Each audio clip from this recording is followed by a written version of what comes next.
हमारे राष्ट्रीय उपाध्यक्ष जी को सम्मानित मेरे बड़े भाई श्री आज मंच में हमारे बीच में श्री अर्जुन। देखिए, जायज मांग तो 101% है, क्योंकि जिस जाति धर्म के आधार पर अनुसूचित जाति को संविधान में जो दर्जा प्राप्त है, कहीं ना कहीं मेरा ये मानना है कि उस समय चूक हुई। और आप 341 धारा, जैसा कि यहाँ पर सब बता रहे हैं, संविधान में आपने भी पढ़ी है, हमने भी पढ़ी है।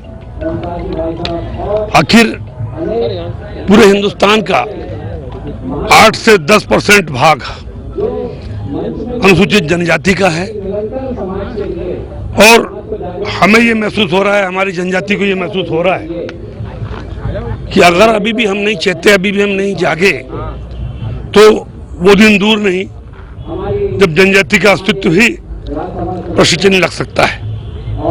लोग अपने स्वार्थों के खातिर हमारे भोले वाले जनजाति आदिवासी बंधुओं को बरगला के, लालच दे करके न केवल धर्म, संस्कृति और समाज से अलग कर रहे हैं, बल्कि हमारी सभ्यता और संस्कृति पर प्रहार कर रहे हैं।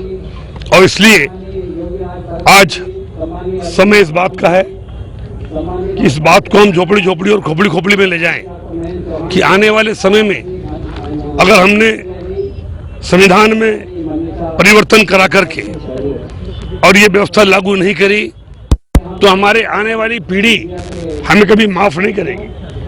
और इसलिए जनजातीय सुरक्षा मंच, उसको न सिर्फ हम समर्थन दे रहे हैं, बल्कि हम घर घर जाके हमारे जनजाति बंधुओं को भी झकझोर रहे हैं कि आइए, और जो ऐसी कमी रह गई है संवैधानिक, उसको हम कैसे पूरा करें, वरना आने वाली पीढ़ी हमें माफ नहीं करे। देखिए, धर्म से हमारा कोई लेना देना नहीं है। हमारा यही कहना है कि हम अपने आप को कैसे सुरक्षित रखें।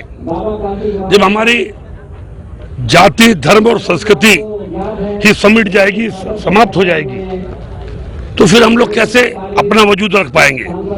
इसलिए हमारी जरूरत है कि अगर आप जनजाति समाज से दूसरे जाति और धर्म में जाते हैं, तो आपको सुविधा का लाभ ना मिलना चाहिए, जिसके कारण संविधान में जो व्यवस्था है, जो केवल हम ऐसी चीज नहीं मांग रहे जो आपको अपवाद लगे। ऑलरेडी 371 में एससी में समाज में शामिल है। अगर एससी समाज का कोई व्यक्ति जाति बदल करके दूसरे जाति में जाता है, तो उसको आरक्षण का लाभ नहीं मिलता, तो हमने क्या गुनाह किया है। इसलिए हमारी जायज मांगे हैं, और जायज मांगों के लिए हम तब तक संघर्ष करते रहेंगे जब तक संविधान में ये व्यवस्था नहीं। श्री मरावी जी का स्वागत के लिए बुलाना चाहूंगा मैं।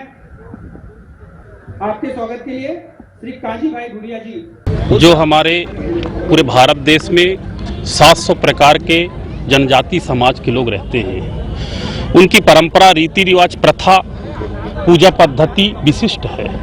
इस कारण अनुच्छेद 342 में विशिष्ट पहचान के कारण अपनी संस्कृति के संरक्षण के लिए अनुच्छेद 342 में उनको रिजर्वेशन दिया गया है, अनुसूचित जनजाति का।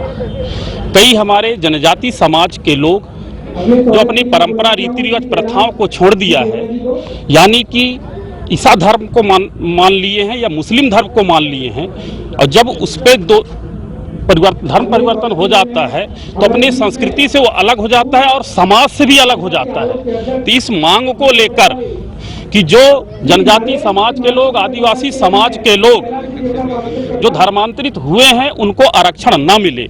इस प्रकार से जो धर्मांतरित लोग हैं, जो हमारे ओरिजिनल जो ट्राइब्स है, ओरिजिनल अनुसूचित जनजाति के लोग हैं, उनके नौकरियां वो लोग कर रहे हैं, जबकि समाज ने, अलग अलग समाज ने जब धर्मांतरित हो जाता है तो पहले से ही समाज के लोग उसको समाज से बहिष्कार कर दिया जाता है, यानी डिलिस्ट कर दिया जाता है। तो यह जो मांग है हमारी कि अनुच्छेद 342 में, जैसा कि अनुच्छेद 341 में एससी समाज के लोगों को रिजर्वेशन मिलता है, और जब ईसाई या मुस्लिम बन जाते तो उनको आरक्षण नहीं मिलता, इसी प्रकार अनुच्छेद 342 में ऐसा संशोधन करके जो ईसाई या मुस्लिम होगा उनको आरक्षण ना मिले, इस मांग को लेकर प्रदेश भर के हमारे आदिवासी समाज यहाँ पर एकत्रित हुए हैं।